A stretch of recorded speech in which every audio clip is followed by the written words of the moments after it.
श्रीमन्नारायण नारायण हरि हरि नारायण हरि हरि। श्री विष्णु पुराण। नारायणं नमस्कृत्य नरं चैव नरोत्तमं देवीं सरस्वती व्याप्तं ततो जयमुदीरयेत्। 7वां अध्याय। मरीचि आदि प्रजापतिगण, तामसिक सर्ग, स्वयंभू मनु और शतरूपा तथा उनकी संतान का वर्णन। श्री पराशर जी बोले, प्रजापति के ध्यान करने पर उनके देह स्वरूप भूतों से उत्पन्न हुए शरीर और इंद्रियों सहित मानस प्रजा उत्पन्न हुई। उस समय मतिमान ब्रह्मा जी के जड़ शरीर से ही चेतन जीवों का प्रादुर्भाव हुआ।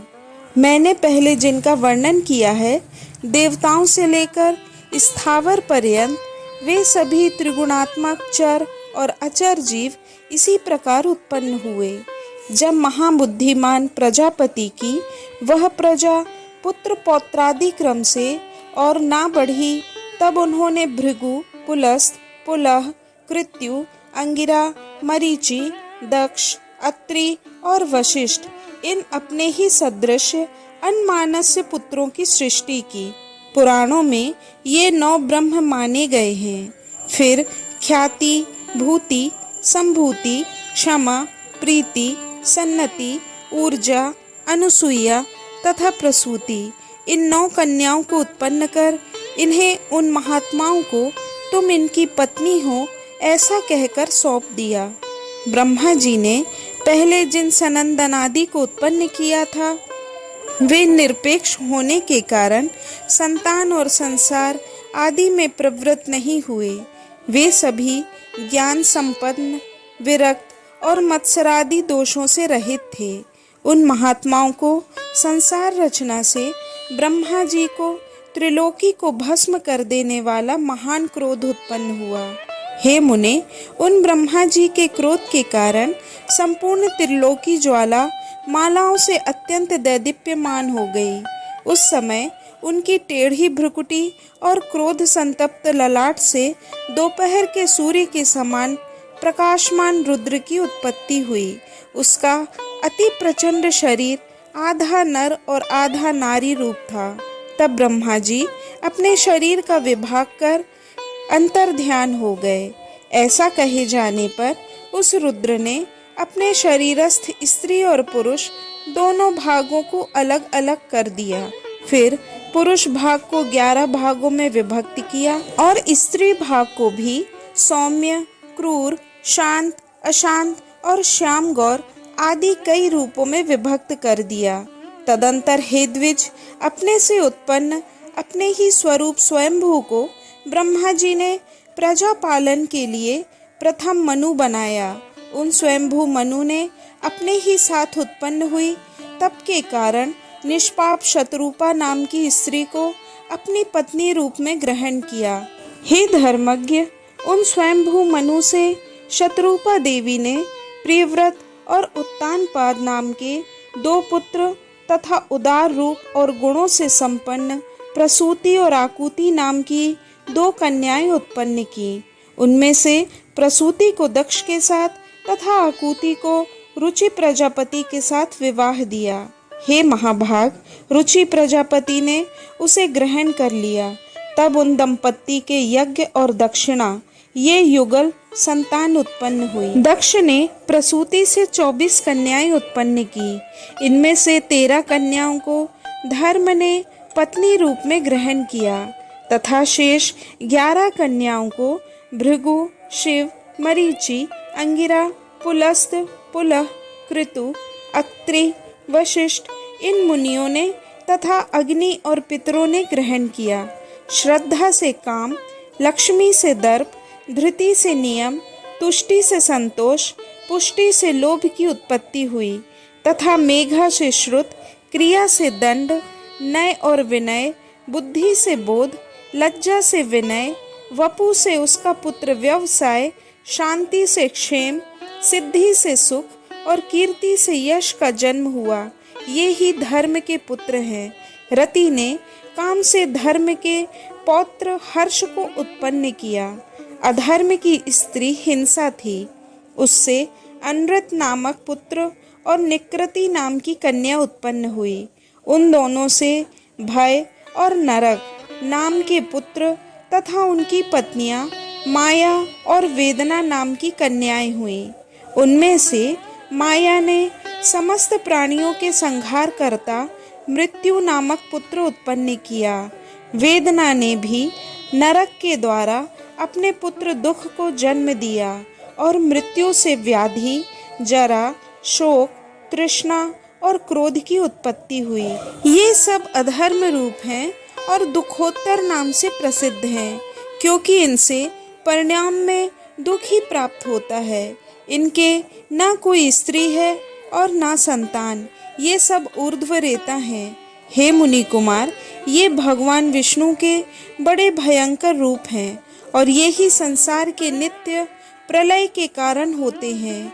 हे महाभाग, दक्ष, मरीचि, अत्रि, भृगु आदि प्रजापतिगण इस जगत के नित्य सर्ग के कारण हैं तथा मनु और मनु के पराक्रमी, सन्मार्ग परायण और शूरवीर पुत्र राजागण इस संसार की नित्य स्थिति के कारण हैं। श्री मैत्रेय जी बोले, हे ब्राह्मण, आपने जो नित्य स्थिति, नित्य सर्ग और नित्य प्रलय का उल्लेख किया, सो कृपा करके मुझसे इनका स्वरूप वर्णन कीजिए। श्री पराशर जी बोले, जिनकी गति कहीं नहीं रुकती, वे अचिंत्यात्मा सर्वव्यापक भगवान मधुसूदन निरंतर इन मनु आदि रूपों से संसार की उत्पत्ति, स्थिति और नाश करते रहते हैं। हे द्विज, समस्त भूतों का 4 प्रकार का प्रलय है, नैमित्तिक, प्राकृतिक, आत्यंतिक और नित्य। उनमें से नैमित्तिक प्रलय ही ब्रह्म प्रलय है। इसमें जगतपति ब्रह्मा जी कल्पना में शयन करते हैं तथा प्राकृतिक प्रलय में ब्रह्मांड प्रकृति में लीन हो जाता है। ज्ञान के द्वारा योगी की परमात्मा में लीन हो जाना अत्यांतिक प्रलय है और रात दिन जो भूतों का क्षय होता है वही नित्य प्रलय है। प्रकृति से महातत्वादि क्रम से जो सृष्टि होती है वह प्राकृतिक सृष्टि कहलाती है और अवान्तर प्रलय के अनंतर जो ब्रह्मा के द्वारा चराचर जगत की उत्पत्ति होती है वह दैनंदिनी सृष्टि कही जाती है। हे मुनि श्रेष्ठ, जिसमें प्रतिदिन प्राणियों की उत्पत्ति होती रहती है उसे पुराणों में कुशल महानुभावों ने नित्य सृष्टि कहा है। इस प्रकार समस्त शरीर में स्थित भूत भावन भगवान विष्णु जगत की उत्पत्ति, स्थिति और प्रलय करते रहते हैं। हे मैत्रेय, सृष्टि, स्थिति और विनाश की इन वैष्णवी शक्तियों का समस्त शरीर में समान भाव से अहर्निश संचार होता रहता है। हे ब्राह्मण, ये तीनों महती शक्तियाँ त्रिगुणमयी हैं, अतः जो इन तीनों गुणों का अतिक्रमण कर जाता है वह परम पद को ही प्राप्त कर लेता है, फिर जन्म मरणादि के चक्र में नहीं पड़ता। 8वां अध्याय, रौद्र सृष्टि और भगवान तथा लक्ष्मी जी की सर्वव्यापकता का वर्णन। श्री पराशर जी बोले, हे महामुने, मैंने तुमसे ब्रह्मा जी के तामस सर्ग का वर्णन किया। अब मैं रुद्र सर्ग का वर्णन करता हूँ, सो सुनो। कल्प के आदि में अपने समान पुत्र उत्पन्न होने के लिए चिंतन करते हुए ब्रह्मा जी की गोद में नील लोहित वर्ण के एक कुमार का प्रादुर्भाव हुआ। हे द्विजोत्तम, जन्म के अनंतर ही वह जोर जोर से रोने और इधर उधर दौड़ने लगा। उसे रोता देख ब्रह्मा जी ने उससे पूछा, तू रोता क्यों है? उसने कहा, मेरा नाम रखो। तब ब्रह्मा जी बोले, हे देव, तेरा नाम रुद्र है, अब तू मत रो, धैर्य धारण कर। ऐसा कहने पर भी वह 7 बार और रोया। तब भगवान ब्रह्मा जी ने उसके 7 नाम और रखे तथा उन 8 के स्थान, स्त्री और पुत्र भी निश्चित किए। हे द्विज, प्रजापति ने उसे भव, शर्व, ईशान, पशुपति भीम, उग्र और महादेव कहकर संबोधित किया। यही उसके नाम रखे और इनके स्थान भी निश्चित किए। सूर्य, जल, पृथ्वी, वायु, अग्नि, आकाश, यज्ञ में दीक्षित ब्राह्मण और चंद्रमा, ये क्रमशः उनकी मूर्तियां हैं। हे द्विजश्रेष्ठ, रुद्र आदि नामों के साथ उन सूर्य आदि मूर्तियों की क्रमशः सुवर्चला, उषा, विकेशी, अपरा, शिवा, स्वाहा, दिशा, दीक्षा और रोहिणी नाम की पत्नियां हैं। हे महाभाग, अब उनके पुत्रों के नाम सुनो। उन्हीं के पुत्र पौत्रादियों से यह संपूर्ण जगत परिपूर्ण है।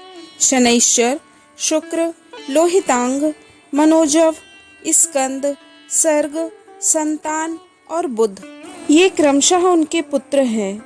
ऐसे भगवान रुद्र ने प्रजापति दक्ष की आनंदिता पुत्री सती को अपनी भार्या रूप से ग्रहण किया। हे द्विजसत्तम, उस सती ने दक्ष पर कुपित होने के कारण अपना शरीर त्याग दिया था। फिर वह मैना के गर्भ से हिमाचल की पुत्री हुई। उनका नाम उमा हुआ। भगवान शंकर ने उस अनन्य परायणा उमा से फिर से विवाह किया। भृगु के द्वारा ख्याति ने धाता और विधाता नामक दो देवताओं को तथा लक्ष्मी को जन्म दिया, जो भगवान विष्णु की पत्नी हुई। श्री मैत्रेय जी बोले, भगवान, सुना जाता है कि लक्ष्मी जी तो अमृत मंथन के समय क्षीर सागर से उत्पन्न हुई थी। फिर आप ऐसा कैसे कह सकते हैं कि वे भृगु के द्वारा ख्याति से उत्पन्न हुई? श्री पराशर जी बोले, हे द्विजोत्तम, भगवान का कभी न संग छोड़ने वाली जगत जननी लक्ष्मी तो नित्य ही हैं। जिस प्रकार श्री भगवान विष्णु सर्वव्यापक हैं, वैसे ही ये भी हैं। विष्णु अर्थ है और ये वाणी है। हरि नियम है, ये नीति है। भगवान विष्णु बोध हैं और ये बुद्धि है। वे धर्म हैं और ये सत्क्रिया हैं। हे मैत्रेय, भगवान जगत के सृष्टा हैं और लक्ष्मी जी सृष्टि हैं। श्री हरि भूधर हैं और लक्ष्मी जी भूमि हैं। भगवान संतोष हैं और लक्ष्मी जी नित्य तुष्टि हैं। भगवान काम है, लक्ष्मी जी इच्छा है। वे यज्ञ हैं, ये दक्षिणा है। श्री जनार्दन पुरोहास हैं और श्री लक्ष्मी देवी यज्ञाहुति हैं। हे द्विजोत्तम, भगवान विष्णु शंकर हैं और लक्ष्मी जी गौरी हैं। तथा हे मैत्रेय, श्री केशव सूर्य हैं और कमल वासिनी श्री लक्ष्मी जी उनकी प्रभा है। श्री विष्णु पितृगण हैं। श्री कमला नित्य पुष्टदायिनी स्वधा है। विष्णु अति विस्तीर्ण सर्वात्मक अवकाश हैं और लक्ष्मी जी स्वर्ग लोक हैं। भगवान श्रीधर चंद्रमा हैं। लक्ष्मी जी उनकी अक्षय कांति हैं। सर्वेश्वर सर्वरूप श्री हरि दीपक हैं और लक्ष्मी जी ज्योति हैं। श्री विष्णु वृक्ष रूप है और जगन माता श्री लक्ष्मी जी लता हैं। चक्र गदाधर देव श्री विष्णु दिन है और लक्ष्मी जी रात्रि हैं। वरदायक श्री हरि वर हैं और पद्म निवासिनी श्री लक्ष्मी जी वधू हैं। भगवान नद हैं और श्री जी नदी हैं। कमल नयन भगवान ध्वजा हैं और कमलालया लक्ष्मी जी पताका हैं। जगदीश्वर परमात्मा नारायण लोभ हैं और लक्ष्मी जी तृष्णा हैं। तथा हे मैत्रेय, रति और राग भी साक्षात लक्ष्मी जी और गोविंद रूप ही हैं। अधिक क्या कहा जाए। संक्षेप में यह कहना चाहिए कि देव, तिर्यक और मनुष्य आदि में पुरुषवाची भगवान हरि हैं और स्त्रीवाची श्री लक्ष्मी जी हैं। इनके परे और कोई नहीं है। 9वां अध्याय। दुर्वासा जी के शाप से इंद्र का पराजय। ब्रह्मा जी की स्तुति से प्रसन्न हुए भगवान का प्रकट होकर देवताओं को समुद्र मंथन का उपदेश करना तथा देवता और दैत्यों का समुद्र मंथन। श्री पराशर जी बोले, हे मैत्रेय, तुमने इस समय मुझसे जिसके विषय में पूछा है वह श्री संबंध लक्ष्मी जी का इतिहास मैंने भी मरीचि ऋषि से सुना था। वह मैं तुम्हें सुनाता हूँ, सावधान होकर सुनो। एक बार शंकर के अंशावतार श्री दुर्वासा जी पृथ्वी तल में विचर रहे थे। घूमते घूमते उन्होंने एक विद्याधरी के हाथों में संतानक पुष्पों की एक दिव्य माला देखी। हे ब्राह्मण, उसकी गंध से सुवासित होकर वह वनवासियों के लिए अति सेवनीय हो रहा था। तब उन उन्मत्त वृत्ति वाले विप्रवर ने वह सुंदर माला देखकर उसे उस विद्याधर सुंदरी से मांगा। उनके मांगने पर उस बड़े बड़े नेत्रों वाली कृशांगी विद्याधरी ने उन्हें आदर पूर्वक प्रणाम कर यह माला उन्हें दे दी। हे मैत्रेय, उन उन्मत्त वेशधारी विप्रवर ने उसे लेकर अपने मस्तक पर डाल लिया और पृथ्वी पर विचरने लगे। इसी समय उन्होंने ऐरावत पर चढ़कर देवताओं के साथ आते हुए शचीपति इंद्र को देखा। उन्हें देखकर मुनिवर दुर्वासा ने उन्मत्त के समान वह मत वाले भौरों से गुंजायमान माला अपने सिर पर से उतारकर देवराज इंद्र के ऊपर फेंक दी। देवराज ने उसे लेकर ऐरावत के मस्तक पर डाल दी। उस समय वह ऐसी सुशोभित हुई मानो कैलाश पर्वत के शिखर पर श्री गंगा जी विराजमान हो। उस मदोन्मत्त हाथी ने भी उसकी गंध से आकर्षित हो उसे सूंड से सूंघकर पृथ्वी पर फेंक दिया। हे मैत्रेय, यह देखकर मुनि श्रेष्ठ भगवान दुर्वासा जी अति क्रोधित हुए और देवराज इंद्र से इस प्रकार बोले। दुर्वासा जी ने कहा, अरे ऐश्वर्य के मद से दूषित चित्त इंद्र, तू बड़ा ढीठ है। तूने मेरी दी हुई संपूर्ण शोभा की धाम माला का कुछ भी आदर नहीं किया। अरे तूने तो प्रणाम करके बड़ी कृपा की, ऐसा ही कहा, ना हर्ष से प्रसन्न वदन होकर उसे अपने सिर पर ही रखा। रे मूढ़, तूने मेरी दी हुई माला का कुछ भी मूल्य नहीं किया, इसलिए तेरा त्रिलोकी का सारा वैभव नष्ट हो जाएगा। इंद्र, निश्चय ही तू मुझे और ब्राह्मणों के समान ही समझता है, इसलिए तूने अपने अभिमान में हमारा इस प्रकार अपमान किया है। अच्छा, तूने मेरी दी हुई माला को पृथ्वी पर फेंका है, इसलिए तेरा यह त्रिभुवन भी शीघ्र ही श्रीहीन हो जाएगा। रे देवराज, जिसके क्रुद्ध होने पर संपूर्ण चराचर जगत भयभीत हो जाता है, तूने उसी का अपमान कर दिया। श्री पराशर जी बोले, तब तो इंद्र ने तुरंत ही ऐरावत हाथी से उतरकर निष्पाप मुनिवर दुर्वासा जी को प्रसन्न किया।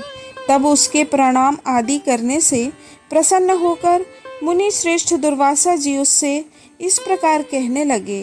दुर्वासा जी बोले, इंद्र, मैं कृपालु चित्त नहीं हूँ, मेरे अंतःकरण में क्षमा को स्थान नहीं है। वे मुनिजन दूसरे हैं, तुम समझो मैं तो दुर्वासा हूँ ना। अरे आज त्रिलोकी में ऐसा कौन है जो मेरे प्रज्वलित जटा कलाप और टेढ़ी भ्रुकुटी को देखकर भयभीत ना हो जाए। रे शतक्रतो, तू बारंबार अनुनय विनय करने का ढोंग क्यों करता है? तेरे इस कहने सुनने से क्या होगा, मैं क्षमा नहीं कर सकता। श्री पराशर जी बोले, हे ब्राह्मण, इस प्रकार कहकर वे विप्रवर वहां से चल दिए और इंद्र भी ऐरावत पर चढ़कर अमरावती को चले गए। हे मैत्रेय, तभी से इंद्र के सहित तीनों लोग वृक्ष लता आदि के क्षीण हो जाने से श्रीहीन और नष्ट भ्रष्ट होने लगे। तब से यज्ञों का होना बंद हो गया, तपस्वियों ने तप करना छोड़ दिया तथा लोगों का दान आदि धर्मों में चित्त नहीं रहा। हे द्विजोत्तम, संपूर्ण लोग लोभादि के वशीभूत हो जाने से सामर्थ्यहीन हो गए और तुच्छ वस्तुओं के लिए भी लालायित रहने लगे। जहाँ सत्व होता है वहीं लक्ष्मी रहती है और सत्व भी लक्ष्मी का ही साथी है। श्रीहीनों में भला सत्व कहाँ, और बिना सत्व के गुण कैसे ठहर सकते हैं? बिना गुणों के पुरुष में बल, शौर्य आदि का अभाव हो जाता है और निर्बल तथा अशक्त पुरुष सभी से अपमानित होता है। अपमानित होने पर प्रतिष्ठित पुरुष की वृद्धि बिगड़ जाती है। इस प्रकार त्रिलोकी के श्रीहीन और सत्व रहित हो जाने पर दैत्य और दानवों ने देवताओं पर चढ़ाई कर दी। सत्व और वैभव से शून्य होने पर भी दैत्यों ने लोभवश निसत्व और श्रीहीन देवताओं से घोर युद्ध ठाना। अंत में दैत्यों द्वारा देवता लोग परास्त हुए।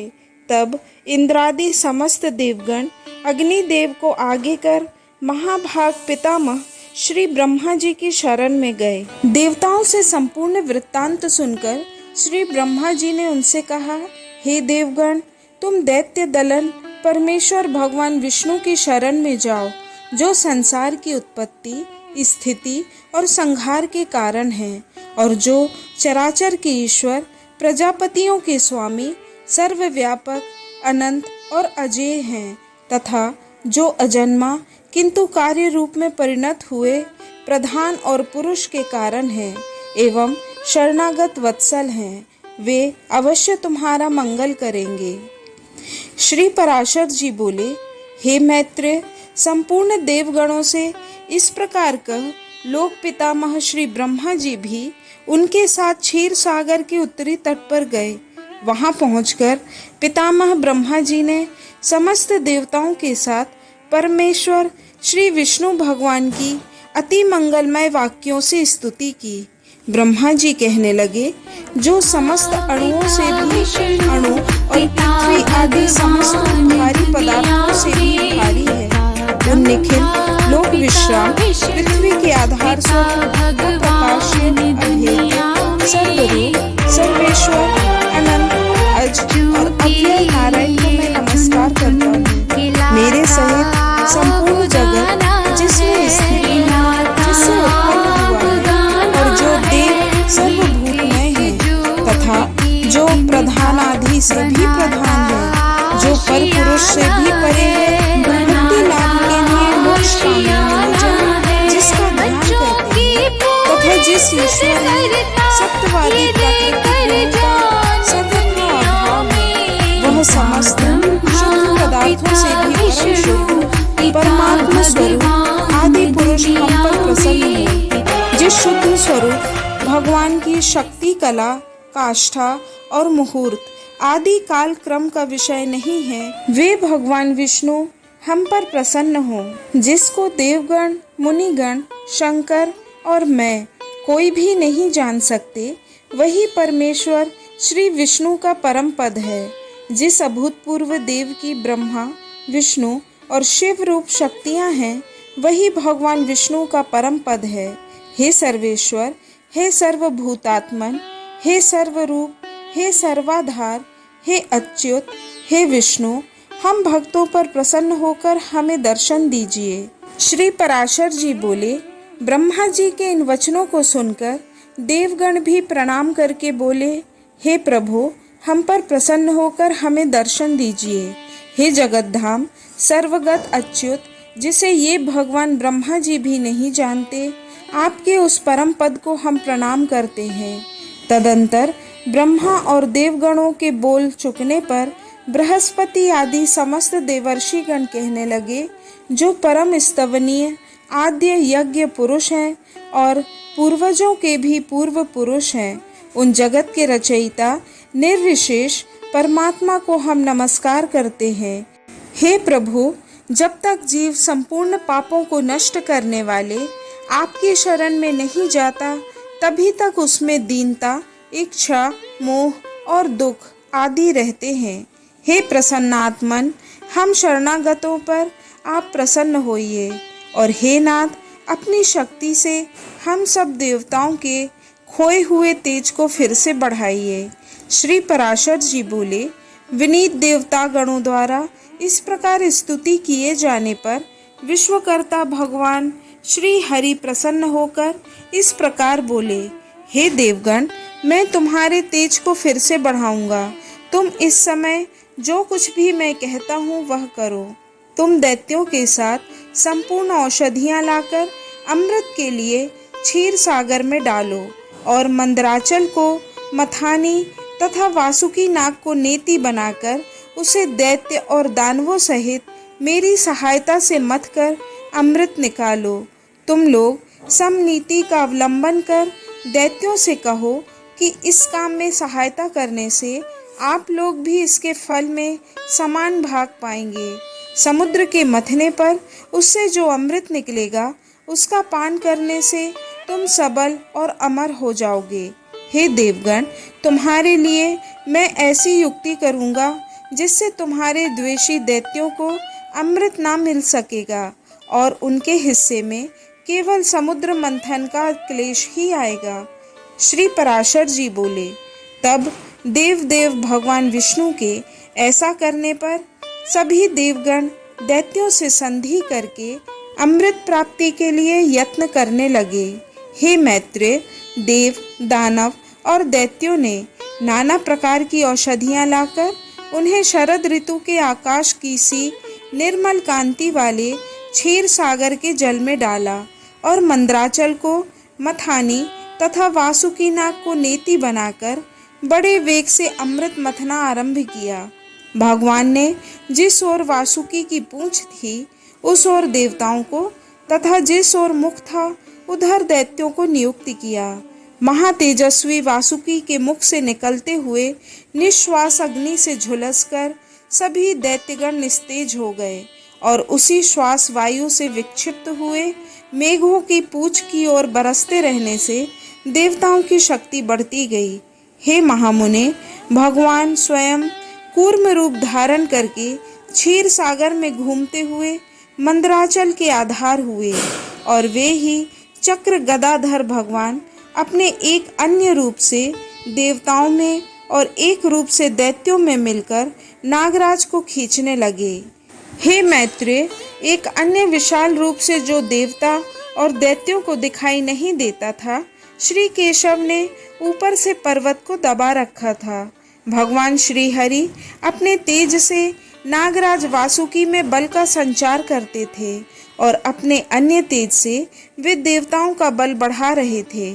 इस प्रकार देवता और दानवों द्वारा क्षीर समुद्र के मथे जाने पर पहले यज्ञ सामग्री की आश्रय रूपा सुर पूजिता कामधेनु उत्पन्न हुई। हे महामुने, उस समय देव और दानव गण अति आनंदित हुए और उसकी ओर चित्त खिंच जाने से उनकी टकटकी बंध गई। फिर स्वर्गलोक में यह क्या है, यह क्या है, इस प्रकार चिंता करते हुए सिद्धों के समक्ष मद से घूमते हुए नेत्रों वाली वारुणी देवी प्रकट हुई और पुनः मंथन करने पर उस क्षीर सागर से अपनी गंध से त्रिलोकी को सुगंधित करने वाला तथा सुर सुंदरियों का आनंद वर्धक कल्प वृक्ष उत्पन्न हुआ। हे मैत्रेय, तत्पश्चात क्षीर सागर से रूप और उदारता आदि गुणों से युक्त अति अद्भुत अप्सराएं प्रकट हुई। फिर चंद्रमा प्रकट हुआ जिसे महादेव जी ने ग्रहण कर लिया।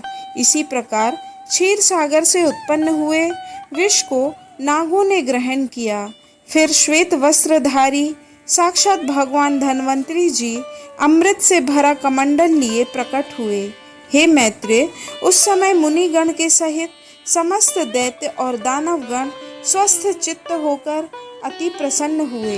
इसके पश्चात विकसित कमल पर विराजमान स्फुट कांतिमयी श्री लक्ष्मी देवी हाथों में कमल पुष्प धारण किए क्षीर समुद्र से प्रकट हुई। उस समय महर्षि गण अति प्रसन्नता पूर्वक श्री सूक्त द्वारा उनकी स्तुति करने लगे तथा विश्वावसु आदि गंधर्व गण उनके सम्मुख गान और अप्सराएं नृत्य करने लगी।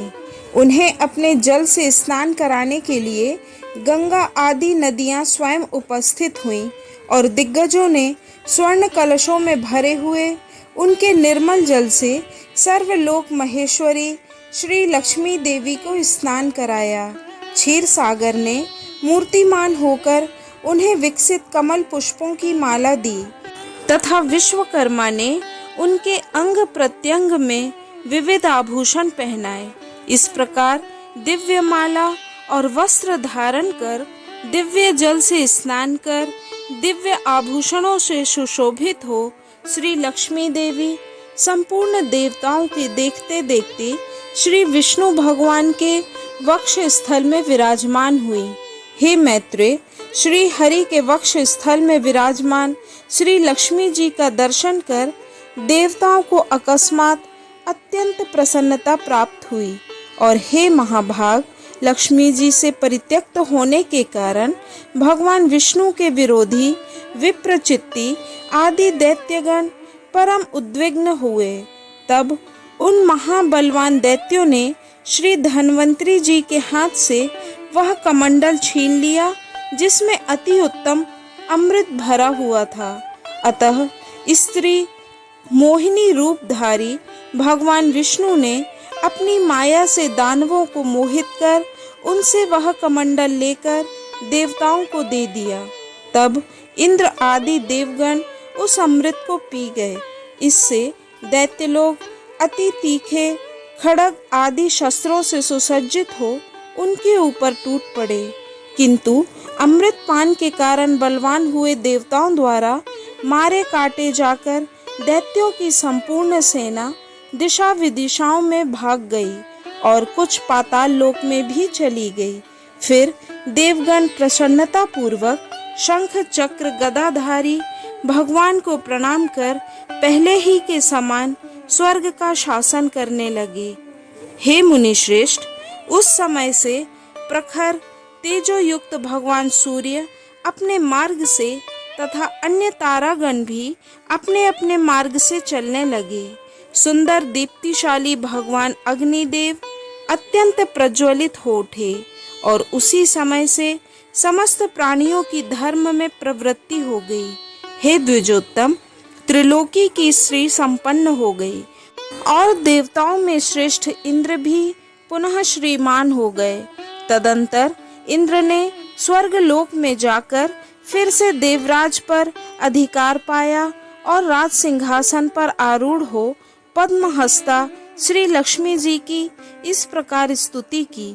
इंद्र बोले, संपूर्ण लोकों की जननी विकसित कमल के सदृश नेत्रों वाली भगवान विष्णु के वक्ष स्थल में विराजमान कमलोद्भवा श्री लक्ष्मी देवी को मैं नमस्कार करता हूँ।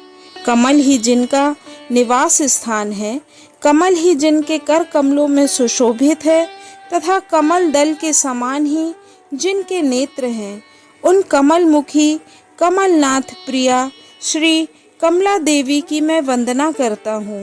हे देवी, तुम सिद्धि हो, स्वधा हो, स्वाहा हो, सुधा हो और त्रिलोकी की पवित्र करने वाली हो तथा तुम ही संध्या, रात्रि, प्रभा, विभूति, मेघा, श्रद्धा और सरस्वती हो।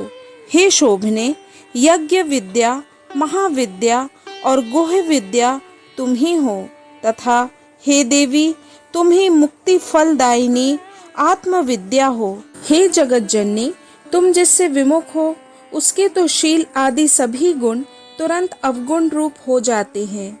हे देवी, तुम्हारे गुणों का वर्णन करने में तो श्री ब्रह्मा जी की जिह्वा भी समर्थ नहीं है।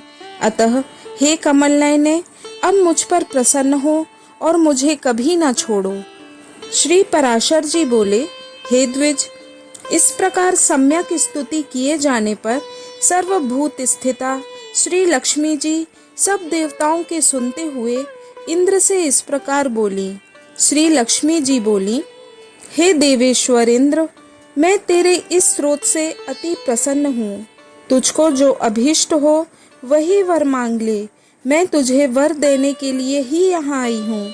इंद्र बोले, हे देवी, यदि आप वर देना चाहती हैं, मैं भी यदि वर पाने योग्य हूँ, तो मुझको पहला वर तो यही दीजिए कि आप इस त्रिलोकी का कभी त्याग ना करें, और हे समुद्र संभवे, दूसरा वर मुझे यह दीजिए कि जो कोई आपको इस स्रोत से स्तुति करे उसे आप कभी ना त्यागें। श्री लक्ष्मी जी बोली, हे देव श्रेष्ठ इंद्र, मैं अब इस त्रिलोकी को कभी न छोड़ूंगी। तेरे स्रोत से प्रसन्न होकर मैं तुझे यह वर देती हूँ तथा जो कोई मनुष्य प्रातः काल और सायं काल के समय इस स्रोत से मेरी स्तुति करेगा उससे मैं कभी विमुख नहीं होंगी। श्री पराशर जी बोले, हे मैत्रेय, इस प्रकार पूर्व काल में महाभागा श्री लक्ष्मी जी ने देवराज की स्तोत्र रूप आराधना से संतुष्ट होकर उन्हें ये वर दिए। लक्ष्मी जी पहले भृगु जी के द्वारा ख्याति नामक स्त्री से उत्पन्न हुई थी। फिर अमृत मंथन के समय देव और दानवों के प्रलय से वे समुद्र मंथन से प्रकट हुईं। इस प्रकार संसार के स्वामी देवाधिदेव श्री विष्णु भगवान जब जब अवतार धारण करते हैं तभी श्री लक्ष्मी जी उनके साथ रहती हैं। जब श्री हरि आदित्य रूप हुए तो वे पद्म रूप से उत्पन्न हुई और पद्मा कहलाई, तथा जब वे परशुराम हुए तो ये पृथ्वी हुई। श्री हरि के राम होने पर ये सीता जी हुई और कृष्ण अवतार में ये रुक्मणी जी हुई। इस प्रकार अन्य अवतारों में भी ये भगवान से कभी पृथक नहीं होती। भगवान के देव रूप होने पर ये दिव्य शरीर धारण करती हैं और मनुष्य होने पर मानवीय रूप से प्रकट होती हैं। विष्णु भगवान के शरीर के अनुरूप ही ये अपना शरीर भी बना लेती हैं। जो मनुष्य लक्ष्मी जी के जन्म की इस कथा को सुनेगा अथवा पढ़ेगा, उसके घर में तीनों कुलों के रहते हुए कभी लक्ष्मी जी का नाश नहीं होगा। हे मुने, जिन घरों में लक्ष्मी जी के इस स्तोत्र का पाठ होता है, उनमें कलह की आधारभूता दरिद्रता कभी नहीं ठहर सकती। हे ब्राह्मण, तुमने जो मुझसे पूछा था कि पहले भृगु जी की पुत्री होकर फिर लक्ष्मी जी क्षीर समुद्र से कैसे उत्पन्न हुई, सो मैंने तुमसे यह सब वृत्तांत कह दिया। इस प्रकार इंद्र के मुख से प्रकट हुई यह लक्ष्मी जी की स्तुति सकल विभूतियों की प्राप्ति का कारण है। जो लोग इसका नित्य प्रतिपाठ करेंगे, उनके घर में निर्धनता कभी नहीं रह सकेगी। श्रीमन्नारायण नारायण